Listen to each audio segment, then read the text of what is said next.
Welcome to this edition of Sticks-n-Stonez. I am happy you have joined me today. I have a very outside the lines kind of pairing for you today, so you're not going to want to miss a moment, whether you are watching live stream or listening to this later on the audio. I am pairing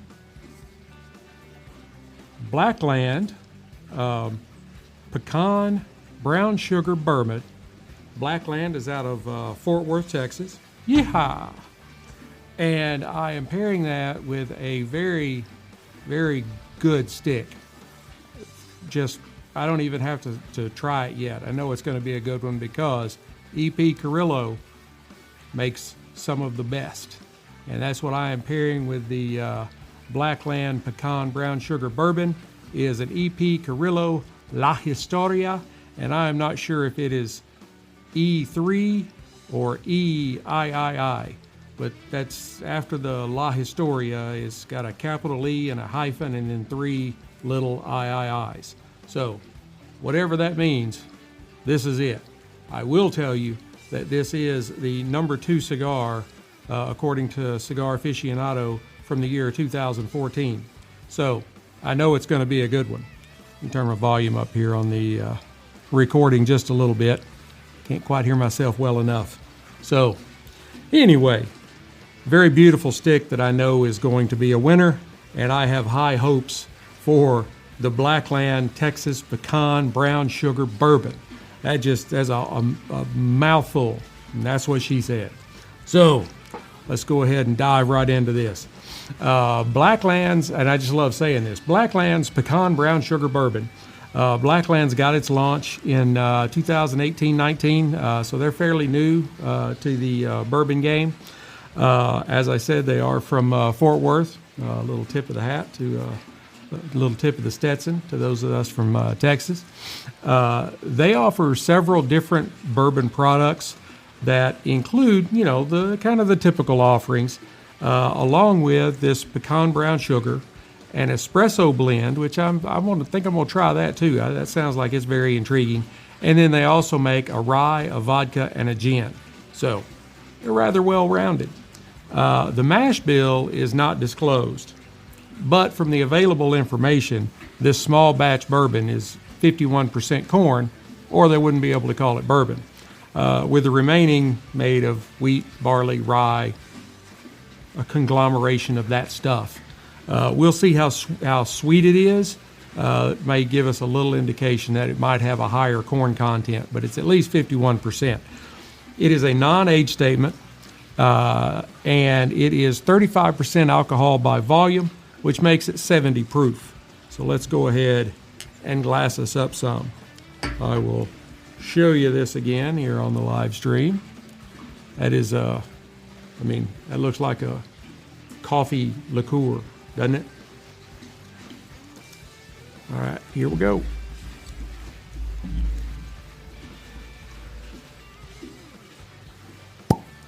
Sorry that took so long. Sometimes it just takes a little longer to pop the cork than it does others.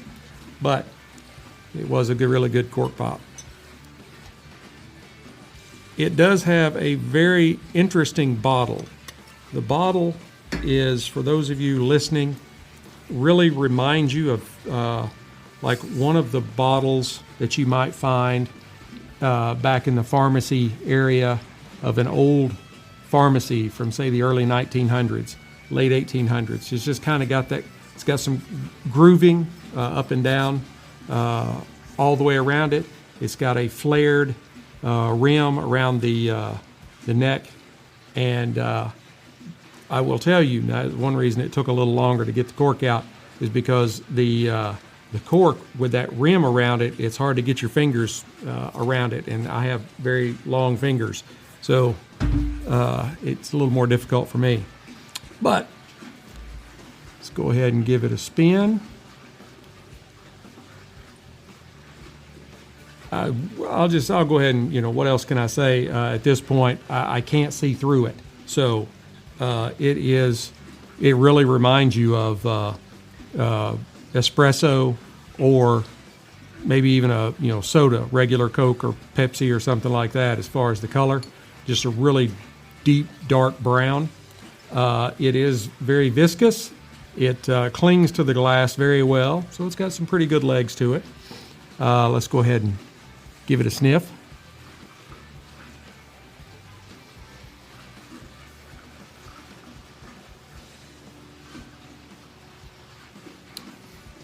As you might expect, right away you get nuts forward, pecans.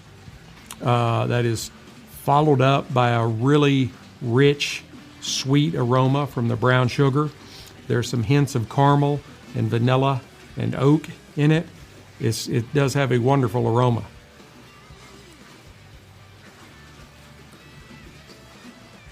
I really like that. All right, so let's give it a shot on the palate.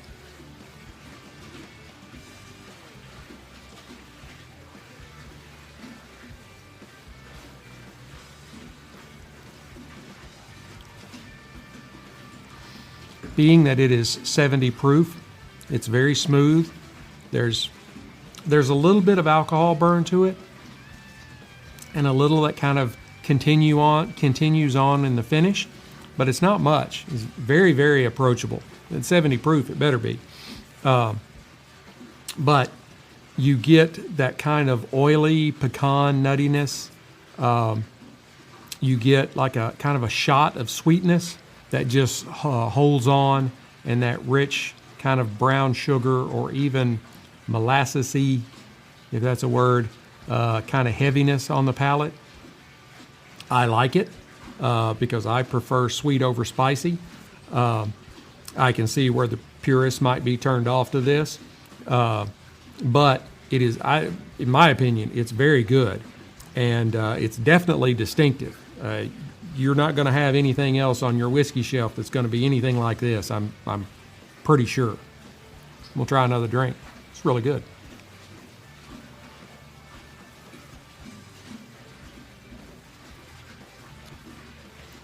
And it does kind of remind you of a Kahlua or something along those lines. The way it sits on your tongue, no palate or anything like that. Just the way it kind of sits on your tongue. It kind of goes along with I love Kahlua, and that's kind of what I imagine in my head when I take a drink. This is very good, very good. Like I said, it's definitely distinctive, and there will be some people that just absolutely love it, and there will probably be some, like I said, the purists, the bourbon snobs, that they're like, but hey, don't knock it till you try it, I think it's really good. But I do have a cigar I've got to get to here too, in a minute. And I do think that would be really good, like really good, chilled or with over an ice cube, ice block. I think it is perfectly balanced, and it's gentle, but it's very identifiable. You've got the pecan taste on the front, then there's just that sweet enough kind of sugary, bourbony notes going across your palate, and you do still get that distinct kind of characteristic that this is a whiskey. But it's a very smooth finish that just really leaves you wanting another sip. Kind of traditional methods combined with like an innovative type of aging and infusing technology or something. So that's I really like that. I think I'll definitely have to keep some of that on my shelf.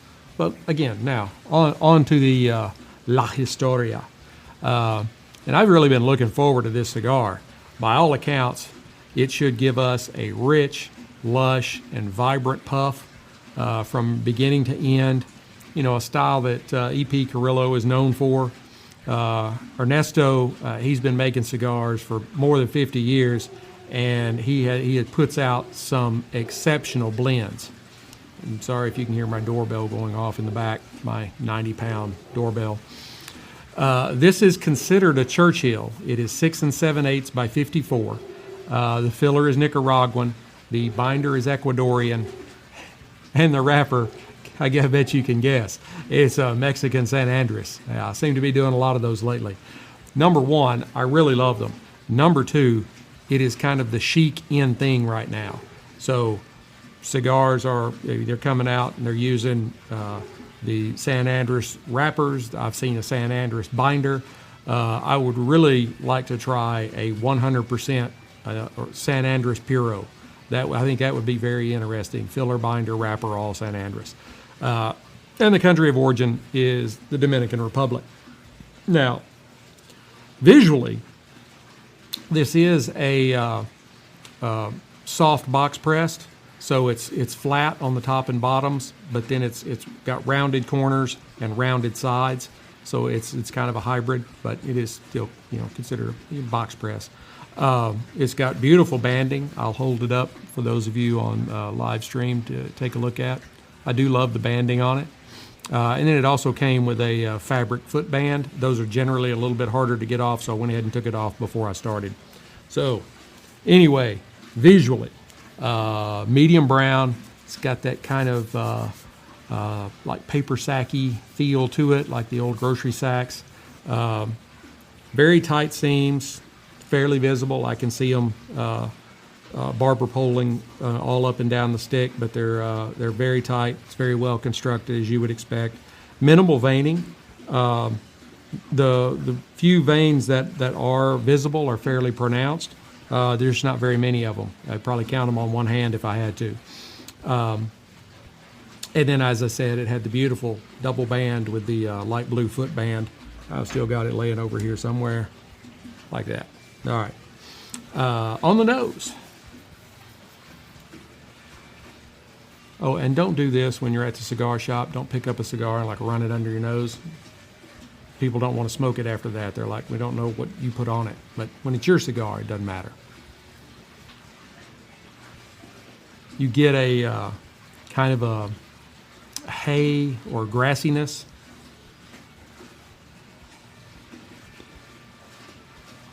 I get cedar and a little bit of earth. It's a fairly simple profile on the nose, but it's a very pleasant aroma. Go ahead and take the second part of this band off. Gonna give it a cut. Cigar V cutter. I picked this one up today instead of the Cassetti multi-cutter. It's just the one I grabbed. Oh, and this does have a very nice triple cap. You can tell I don't know, it seemed to be a little scattered today, kind of all over the place. Just my brain is running faster than normal, I guess. So bear with me, it'll be all right. All right, on the cold draw.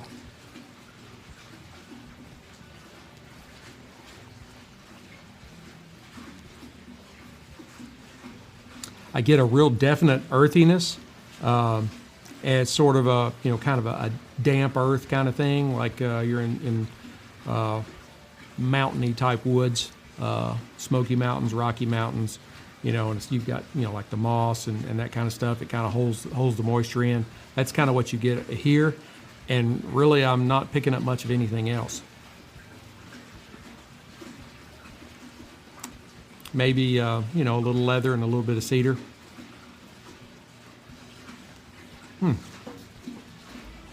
All right, let's give it a light. I am using my Rocky Patel Envoy 5 torch.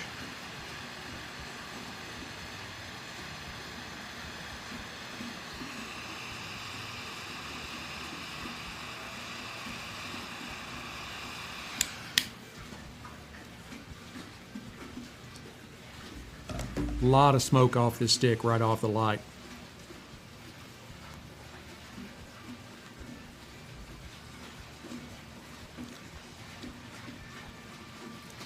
I pick up cocoa and more of the kind of earthiness off of the cold draw. There's some leather and a little bit of kind of nuttiness.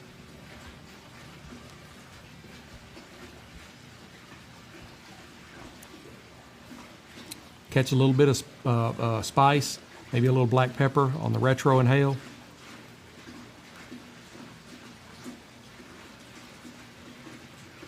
And just a really, really good volume of smoke. I like this cigar. It's good. It's longer than I normally pick. I normally go for somewhere in the Robusto range, 5 by 50, maybe even up to 54 or so. I used to do a lot of like Toros, 6 by 60s. kind of shortened it up, you know. Okay. We're going to try them together.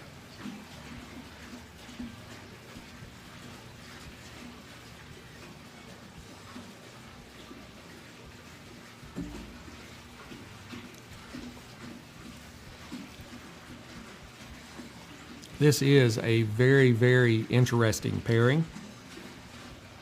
Yeah, like I've said earlier, it's kind of outside the lines, and I love to dance outside the lines. But here you've got one of the most well-known names in the business in E.P. Carrillo, along with a much lesser-known bourbon maker, distiller in Blackland. And the pecan brown sugar bourbon is pairing wonderfully with the kind of earthiness and cocoa on the stick. I'm really kind of surprised. I thought it'd be a good one, but just right off, it's really holding up.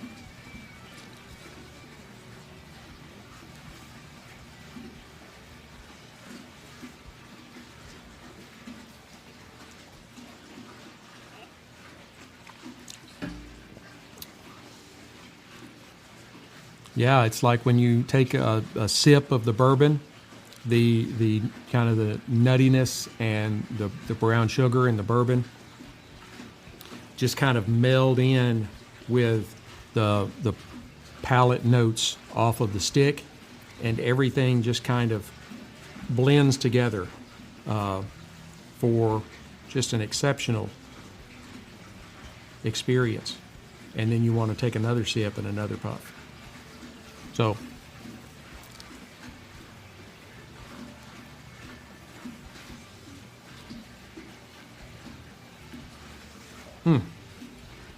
it's really good. The cigar is very approachable. It's not harsh at all. I would say to me it's a really good, like, medium strength cigar.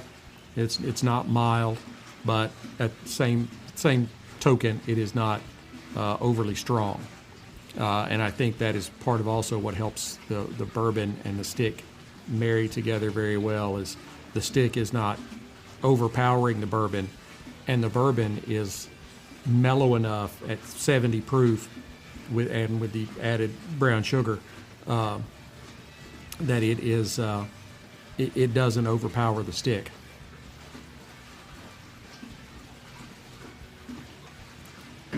I think actually what I could say is you take the puff and then you take a sip, and it's like as the sip rolls farther and farther back on your tongue, it just kind of incorporates into the notes off of the stick. That's probably a pretty good way to. I like that. All right.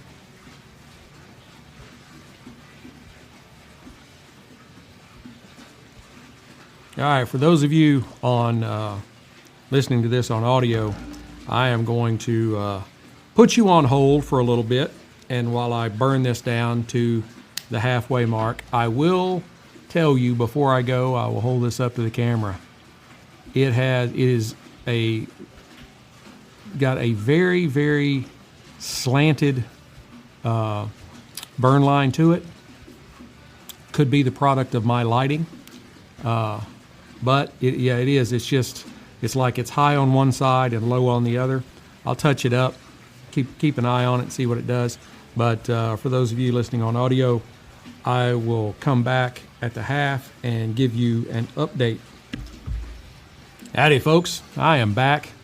Here at the half, I was just telling the people on live stream, the cocoa has kind of morphed into more of a milk chocolate type note on the palate. I do kind of think I'm getting a little, I didn't tell you guys this on live stream, I am picking up a little bit of maybe like toasted coconut. I like that. And that has joined the earth and the nuttiness off the stick.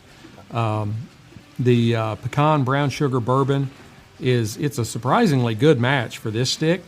I could see where it might get overshadowed by sticks that were really strong. One that you might need a stiffer spirit to keep up with it. Something over 100 proof, or maybe one of the like Islay whiskeys, that Islay scotches that are have a lot of smoke and peat to them. But this is a really, really good matchup. They're going together very well.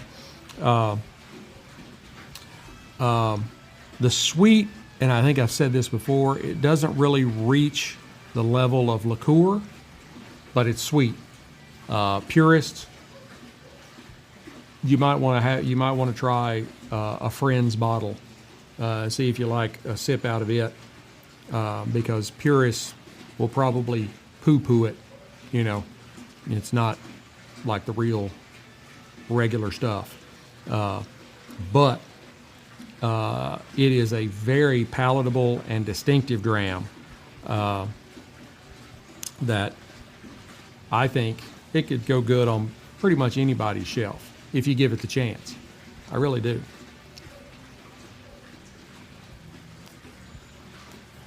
Some other ideas that I had mentioned to the live stream folks is something along the lines of an Olivet O or G, one of the Connecticut wrappers. It's got a little more creaminess to it. Would probably be a really, really good match for the Texas pecan brown sugar bourbon. And the EP Carrillo, I think you could match it with just about anything up to 100 proof, and maybe even some things over 100. Once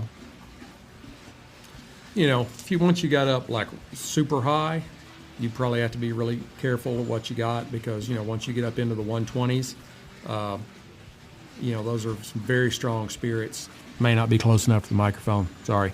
I was used to talking to the people on live stream, and I've got that microphone right here hooked to my earphones. But once you got up to, like some of the 125s and 128s, some of those might be a little bit too strong for this stick. But if you got something that was like really complex, I think it'd be a really good matchup for it. I do. So, it's all personal opinion.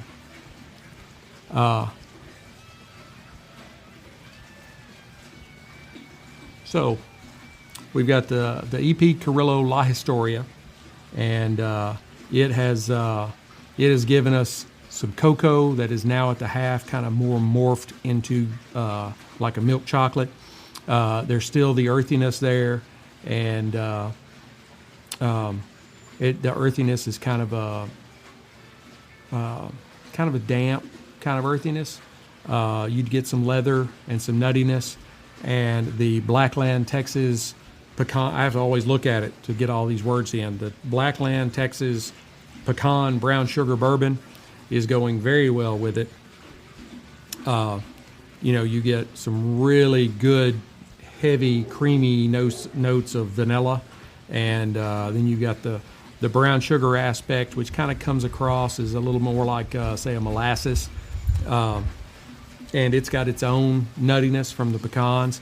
And pecans are, they're a fairly oily nut as opposed to like, say, an almond that's a little drier. So you've got all of that going on with the milk chocolate and the earth and the leather and the nuttiness on the stick, and they are marrying together very, very well. For those of you on the audio, on the podcast, I will put you back on hold, and I will come back and give you my final thoughts. And those of you on live stream, we're going to keep marching on. Yay, stoners. I am back. Man, this has been a very interesting and surprisingly approachable pairing. The stick continued with that earthy, leathery kind of journey with the sweetness from it kind of changed into a chocolate there at the half. I think the chocolate may have gotten a little bit darker as we moved through the last half of the stick. And it might actually lean to a little bit more on the bitter, sweet chocolate kind of side. But I can definitely see how this was the number 2 stick of 2014, according to Cigar Aficionado, and they are the people that know. It was a really, really great stick, and it did go really well with the Badlands Texas Pecan Brown Sugar Bourbon. That may not be, everyone's cup of tea, but I think you should give it a try. I mean, how do you know until you try, right? And you might find you like it. And at about $35 or $40 for a fifth, even if you don't like it, you may have people over, and you'll be like, you're trying to show the guys, and you're like, well, I got this, and that crazy guy on YouTube or Facebook or wherever that you are watching me from, he said it was great, and it was a little too sweet for me, or it was it wasn't like a purist kind of bourbon thing for me, but maybe you can try it, and they may love it because everybody's different. That's the thing, is even when you're talking about listening to people that do the kind of stuff that I do, which there's not very many people that do the stuff that I do, which is pairing whiskey or spirits and cigars. Most of them focus on one or the other. They either do whiskey reviews or spirit reviews or cigar reviews. I do them both together. And back down again. All right. We'll tell you different things. You listen to me and I'll tell you I taste this, and you'll listen to somebody else and they'll tell you something different. It's because everybody's palate's different. But it does give you kind of a frame of reference, Now, I think, and I mentioned this, the live streamers are hearing this for like the 8th or 9th time, but the pecan brown sugar bourbon, I think would be excellent to cook with, like you baking, pies, cakes, stuff like that. And it would also be good to go with a dessert, like if you were having a piece of pecan pie, or even a piece of like pumpkin pie, chocolate cake, something like that. I think it would go really well. It's not overly sweet, but it is sweet, and it's just a huge blast of vanilla in it, and then you have the oiliness and the nuttiness from the pecans.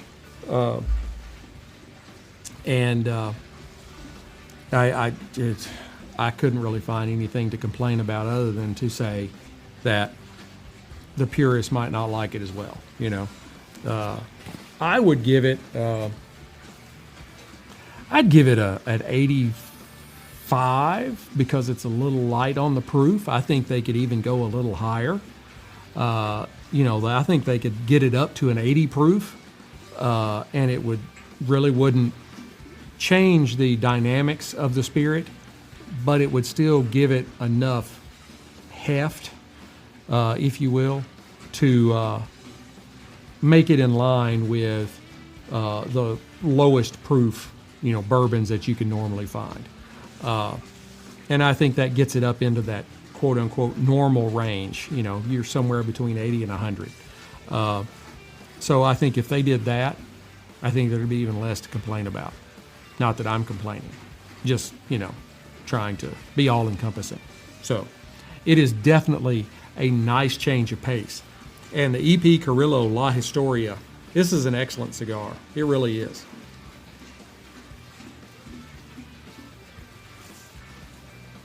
It's almost to go out on me because I'm getting down here. I'm going to have to peel the band off in a minute or I'm going to set it on fire.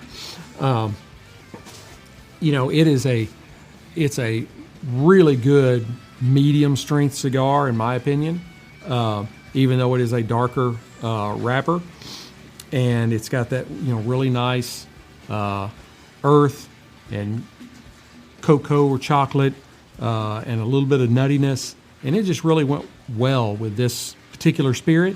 It didn't overpower the spirit. And I think that you could, if you got up above the 100 proof mark, you probably could overpower the cigar, depending on what spirit you chose, because some, even at 115, 118 proof, are still really, really smooth. You know, it's all about experimentation. There's a wrapper. Popped right on off. It's a very beautiful wrapper. I usually don't say a whole lot about the wrappers, but that one is really attractive. So.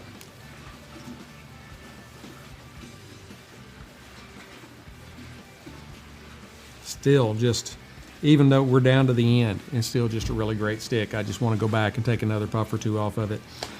I hope you have enjoyed this episode as much as I have enjoyed bringing it to you. Please leave me comments. Let me know what you think about the show, this pairing. If there's anything that you'd like to see paired, you know, I'll take, if you just say, hey, I've got this stick, I'd like to know what to pair it with, or hey, I've got this spirit that I really like, but I'm not really sure what cigar to marry it up to. What do you think? Be happy to do it. Please hit like, subscribe, share, notify so you know when I drop new content. I'm on basically all the social medias other than TikTok. I don't do TikTok. But you can even find me on like Rumble and Getter, and I'm on Truth, but I hadn't been on there in a long time. Pretty much on those, my only real issue is if you're not talking about politics, they're not really listening to you. And I'm here to talk about sticks and spirits, not politics. I have my ideologies, but that's not what I'm here for. Go to the website, Sticks-n-Stonez.com, Sticksnstonez.com. There you can find blog posts, which I gotta get some more blog posts written. I haven't written one in a week or two. I need to get that done. I write about a lot of different stuff. I wrote about the Boston Tea Party from the Revolutionary War time frame. I talk about spirits and cigars and just all different kinds of stuff. So you can kind of find something for everybody. And you can also find links to prior episodes, and you can find links to all of our affiliates, like Freedom Fatigues, the shirt I'm wearing right now. It's a colonial flag with a 2A inside the stars. Freedom Fatigues is a veteran-owned business in South Carolina, and they make everything here in the United States. Great thing. Keep our American workers working. So, and it's, you know, hey, it's a veteran, just like I am. Support the veterans. I mean, you know, they put their life on the line for you. Least you can do is buy a T-shirt, right? So, Caliber Coffee. Caliber Coffee is another one. It's a veteran-owned business, and I used to own a coffee house, and they have some of the best blends of any coffee I've ever tried.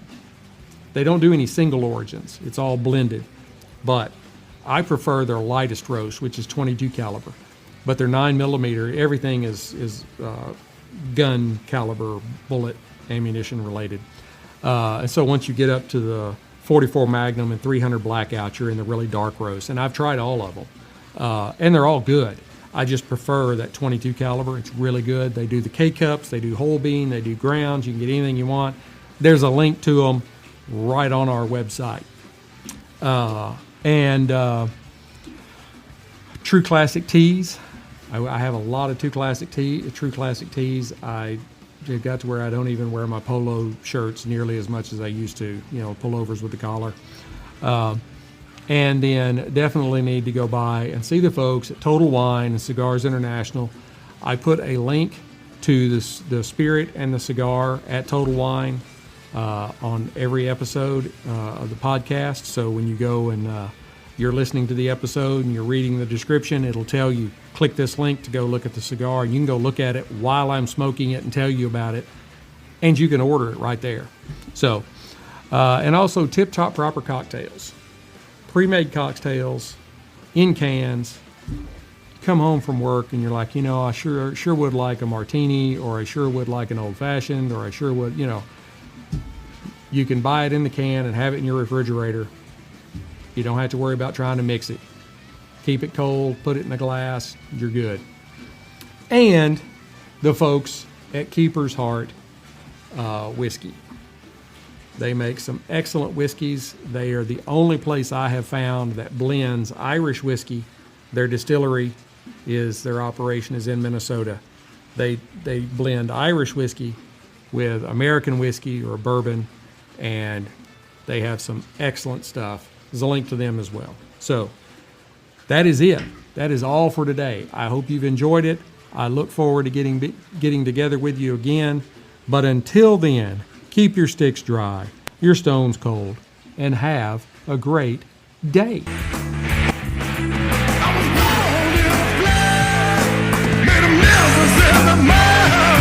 Nothing